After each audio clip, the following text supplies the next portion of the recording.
For years, the smoke billows in steel industries across Cleveland City and Ohio State in general meant only one thing for the locals: economic prosperity. Steel mining was the city's lifeline and the artery that supplied economic goodies to other peripheral sectors. But roars in the multi-million-dollar plants are not as loud, the result being job cuts and economic losses.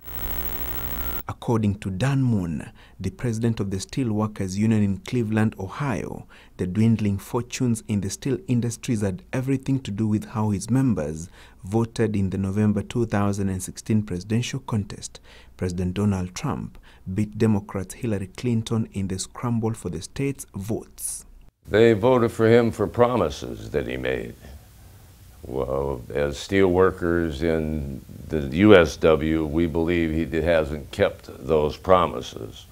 How the steelworkers voted and the poll outcome in Ohio was a surprise to many. The state rejected Clinton, yet it had twice voted for Barack Obama, and with all the previous winning presidential candidates. Actually, there's a popular phrase here: no White House without Ohio State. The middle class people, the working people like the ones in this mill, felt like they were forgotten about by the Democratic Party.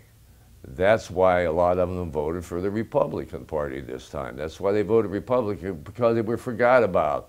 In their primaries, they didn't talk, in the Democratic primaries, they didn't talk about the middle class, the working people. They talked about pretty much everything but the middle class. Trump made promises he probably never made any intention or had any intention of living up to.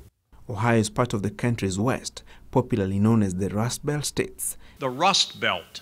Who wants to live in a Rust Belt? I mean, we're not a Rust Belt, we're an idea, we're a knowledge belt now. The workers' disappointment with Trump is that his administration has not tamed the influx of cheap steel imports from foreign nations, such as China, that has left them staring at job cuts. It's a matter of national security that we make our own steel. What are we going to do if we really do get into a shooting war? Call China and ask them to send us over steel to build a ship?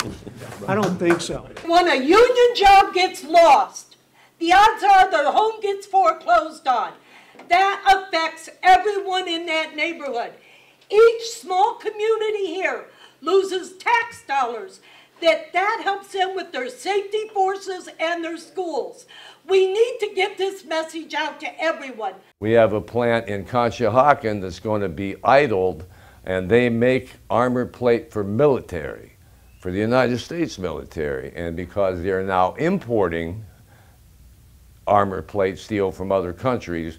And as Trump begins his second year in office, the workers' union and those who toil in the steel milling plants have set their eyes on the 2020 date with the ballot. The government shutdown may have been ended 3 days later, albeit temporarily, to enable Trump and the opposition team hammer a deal on immigration policies. How and whether he manages to keep his 2016 campaign pledges could be the ultimate marking scheme if he will remain at White House for a fresh 4-year term or not. Francis Gashuri, Citizen TV, Cleveland, Ohio State, USA.